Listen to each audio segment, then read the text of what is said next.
Amazing day mga ka-JMC. So ito na naman tayo. So meron naman tayong bagong bike check. So marami-rami na rin lumabas sa atin ng mga budget na road bike na pwede natin pang service sa school, pantrabaho, less than 6,000 pesos. So merong lumabas yan dati, yung mga Gent natin, then Garuda. So meron lumabas sa atin ngayon itong si Lightspeed road bike. Alamin na rin natin kung magkano nga ba siya at saka kung ano yung specs niya dito sa atin. Pero bago lahat, please like and subscribe. Umpisa na natin i-bike check tsaka i-price update itong Lightspeed na road bike mga ka-JMC.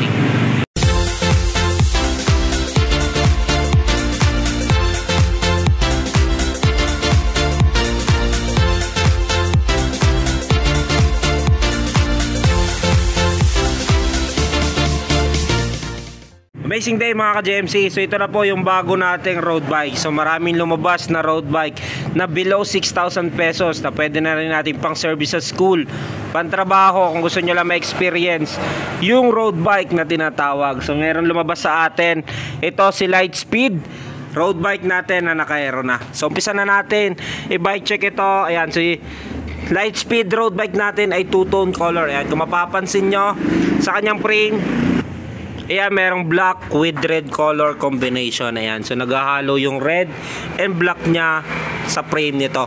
Yung frame pala nito ay alloy na, 6061 alloy. Then dito sa kanyang top tube, yung forma ng kanyang top tube, dito medyo may pagkamalapad siya, tapos nagbibilog siya dito. Ayan, dito nakalagay yung Lightspeed road bike na yung model niya. Then nag-iiba din yung kulay niya dito na nag-black with red. Ayan, dito yung nagustuhan ko dito kasi ito yung favorite color ko, yung combination niya, yung 3 color combination natin. So yung frame naman nito sa down tube, dito nakalagay yung Lightspeed na brand niya. Ayan, ganun din yung color niya, no? Naghahalo yung black tapos biglang magre-red, two-tone color ang tawag dyan. So ito medyo may pagka-aero siya yung kanyang frame. Ayan, dito flat dito, tapos magsaslant dito paliit ng paliit. Ayan.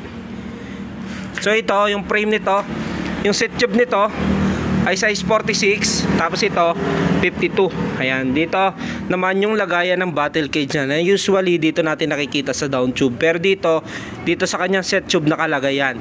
Then yung frame nito, ayan yung weld nya.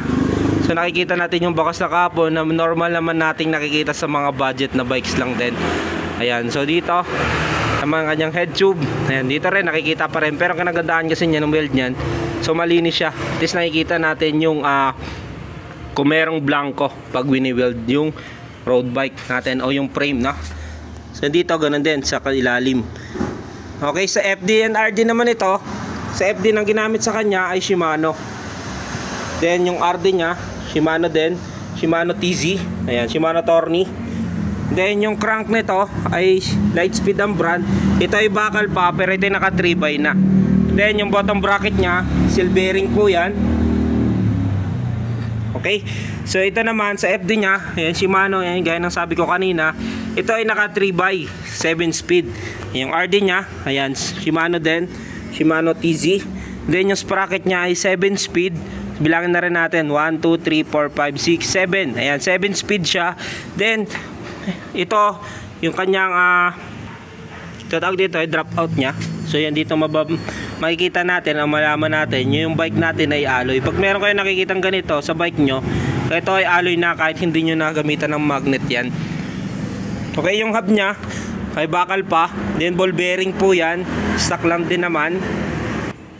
Then yung rim nito ay alloy na. Then yung pinaka spokes nito ay 36 holes. Then ito yung valve nya, gulong naman na ginamit sa kanya ay walang pagkakilanlan.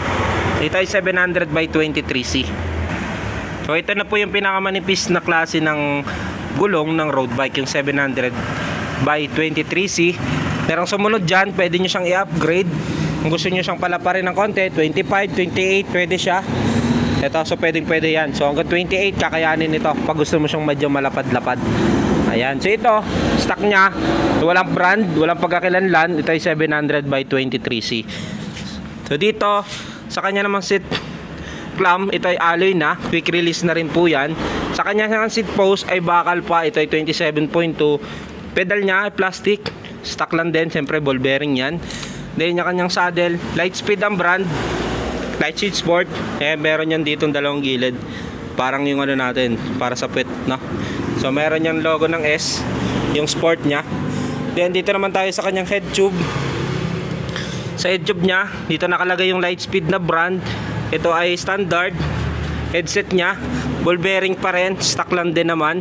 Stem nya, short stem, ito ay alloy na. Drop bar nya ay naka-standard din. Yung stem nya, standard din yan. Yung drop bar nya, ito yung drop bar. So ito ay standard. So meron kasing oversize, yun yung pwedeng lagyan ng STI. Ito standard, so hindi siya talaga pwede. Hindi sa pit.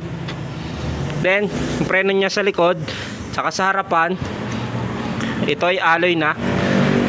Then, bar tape nito ay maganda. So ito ng bar tape nito, nakita ko na to sa mga brand ng Triton. Itong klase ng bar tape. Ayan, yung kanya namang shifter ay naka-thumb shifter, sys index. Ito ay Shimano din ang brand. Ito yung dito sa kanyang crank. Dito naman sa kanyang sprocket, yung 7. Ito yung crank dito sa 3.7, sa 3x. Then ito, yung 7 para dun sa likod. Yung fourth naman nito, Lightspeed din ang brand. Ito ay bakal pa. Siyempre, stock lang din. Yung nagustuhan ko dito, quick release na yung kanyang unahang gulong. Sa likuran ay bolt type pa. Quick release, naka disc brake na rin yan. Then mechanical, cable acquainted. Yan, quick release na rin po yung unahang gulong. Okay, so yan po yung Lightspeed road bike natin. Yan na po si Lightspeed road bike natin na alloy frame. Presyo niyan 5,200 with 5 freebies. Glove tube, machine guard, arm sleeve, taillight. Ayan. So tignan natin yung cabling niya. So starting road bike lang din naman siya, sa presyong budget lang din 5,200. Ayan, yung cabling niya, siya yung shifter nito ay naka Shimano, thumb shifter. Cabling niya internal, FDNRD niya, dumaan dito sa kabilaan ng kanyang down tube. So tatagos siya dito sa ilalim. Ayan, mapapansin nyo. Yung preno niya sa unahan. Ayan, so yung preno niya ayan dito. Sa kanan parang pang motor. Ito yung nasa unahan. Ayan yung mapapansin nyo. So dito, dumaan sa kanyang fork. Papunta dito sa caliper niya. Yung disc brake nito ay thread din, pero quick release na rin po yung kanyang unahang gulong. Yung preno naman niya sa likod, ito, yung dito. Yan, dumaan naman dito sa kanyang gilid ng kanyang top tube. Yan, may dadaanan yan dito. Papunta kasi yan dito. Sa likod na yan. So dito yung rotor niya ulit 160mm thread, thread po yan. Yung caliper niya, ayan, pang disc. Then meron na rin yung kasamang side stand. Sa mga budget na road bike, meron po yung talaga nakalagay niyan yung side stand nya. Yan, si Lightspeed natin na road bike, ito yung naka 3x7. So yung shifting, so shifting nya, diba, thumb shifter po yan. So ito yung para dito sa kanyang crank. Dito naman kanyang sprocket. Ito yung sa FD. So 3x siya, 1, 2, 3. Dito naman ay 1, 2, 3, 4, 5, 6, 7. So pag dito kayo sa pinakamaliit, yung mga tendency mong pwede magamit dito sa kanyang sprocket ay yung 1, 2, 3, 4, 5. So wag ka pa mag 6, 7 kasi cross shifting po tawag dyan. Maaring mababatak yung kadena, hindi kaya mapuputulan ka kung masira yung RD mo. Dito naman sa number 2, yan, sa number 2 kahit saan ka pwede dito. So nasa gitna kasi siya, so pwede sa dito sa pinakamaliit, dito sa pinakamalaki pwede.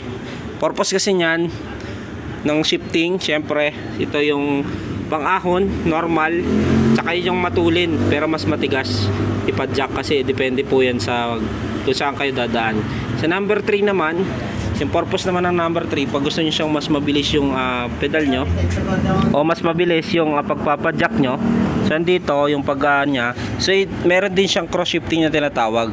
So hindi nyo pwedeng gamitin yung 1 and number 2 nya kasi cross shifting nya. Kung mapapansin nyo, yan, medyo tatabingi yung kadena nyo. Yung possible nyo na magamit, ang pinakamalaki nyo magamit ay itong number 3. Yan, 4, 5, 6, 7. Ito yung 7. Ito yung pinakamabilis, pero ito yung pinakamatigas. Yan, isa dyan siguro kung kayo naman sa kalsada lang, so pwede ka naman mag-option dito sa number 3. Pero kung paahon ka, pwede mo sila lagay sa number 2 or number 1 kung tirik na talaga yung ahon. So dito yung gagamitin mo sprocket sa pinakalikod, yung pinakamalaki niya. Ayan yung pinagagamit ng road 3x na sprocket burst dito sa likod. So meron mga lumabas sa atin sa road bike 2x, no. So yung ganun din, meron din cross shifting nun pero bihirang bihira. Okay, so basta ang isipin nyo lagi, pag sa maliit kayo dito sa crank, huwag kayo dito sa pinakamaliit.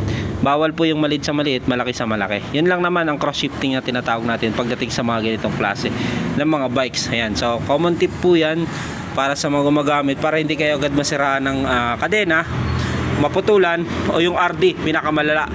Ayan, pag yan nasira, syempre palit ka na. Okay, so yan po si Lightspeed natin na road bike, 5,200. Available sa TikTok, sa Shopee. Cash pick up, no freebies. Kung malapit naman kayo dito sa shop, mabil nyo ng 4,800 itong Lightspeed. Wala ka na nga lang freebies dyan, pero discounted ka na. So comment down below kung okay sa inyo yung bagong labas na road bike na gawa ni Lightspeed. Okay, natapos na tayong i-bike check itong isa sa pinakamurang road bike na naka-aero. So comment down below kung kamusta yung bike check ko dito kay Lightspeed na alloy na road bike.